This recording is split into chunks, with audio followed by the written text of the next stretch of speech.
छोटे से गांव में एक नेक दिल आदमी इब्राहिम रहता था। इब्राहिम न तो दौलत मंद था और न ही उसके पास कोई बड़ी जायदाद थी, मगर उसका दिल अल्लाह की मोहब्बत से लबरेज था। हर साल रमजान के मौके पर वो अपने गांव के सब लोगों के लिए कुछ ना कुछ खैरात जरूर करता। उसका ये अमल गांव में सबके लिए मिसाल बन चुका था। एक दिन रमजान का महीना आया।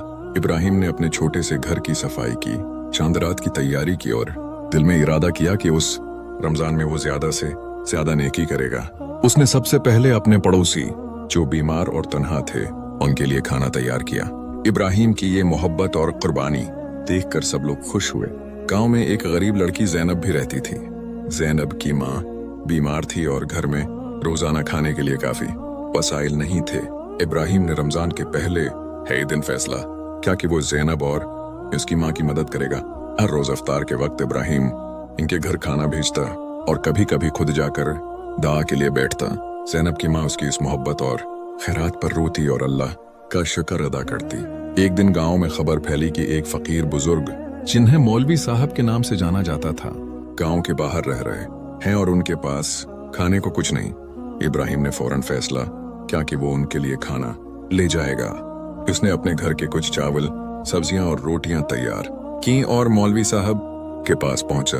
मौलवी साहब ने जब खाना देखा तो आंखों में आंसू आ गए और वो इब्राहिम को दुआ देने लगे। इब्राहिम ने कहा, अल्लाह की रजा के लिए ये सब कर रहा हूँ, कोई शुक्रिया नहीं। रमजान के आखिरी इशरे में इब्राहिम ने एक और नेकी का फैसला किया। उसने अपने गांव के बच्चों के लिए कुरान मजीद की तालीम का इंतजाम किया। गांव के बच्चे अब रोजाना इब्राहिम के घर आते, कुरान की तालीम लेते और नमाज के बारे में सीखते। इब्राहिम बच्चों को सिर्फ इल्म ही नहीं बल्कि इखलाकियात और नेकी के बारे में भी समझाता। एक रात जब रमजान का चांद गुरूब हुआ और शब कदर करीब थी, इब्राहिम ने मस्जिद में नवाफिल अदा किए और अल्लाह से दुआ की, या अल्लाह, मुझे और मेरे गांव के लोगों को नेकी का रास्ता दिखा और हमें रोजे और इबादत में कामयाबी अता फरमा। इसी वक्त गांव के सब लोग भी मस्जिद में जमा थे और अल्लाह से अपनी दुआ कर रहे थे। रमजान का आखिरी दिन आया तो इब्राहिम ने सोचा कि वो इस महीने की आखिरी खैरात भी करेगा।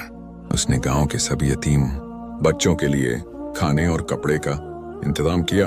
बच्चों की खुशी देखकर इब्राहिम के दिल को सुकून मिला और उसने अल्लाह का शुक्र अदा किया कि उसने उसे दूसरों की मदद का मौका दिया। इस रमजान के बाद गांव के सब लोग इब्राहिम की नेकी के किस्से सुनाने लगे। सब ने सीखा कि रमजान सिर्फ रोजे रखने का महीना नहीं बल्कि दूसरों की मदद करने, खैरात देने और अल्लाह की मोहब्बत के लिए कुर्बानी करने का महीना है। इब्राहिम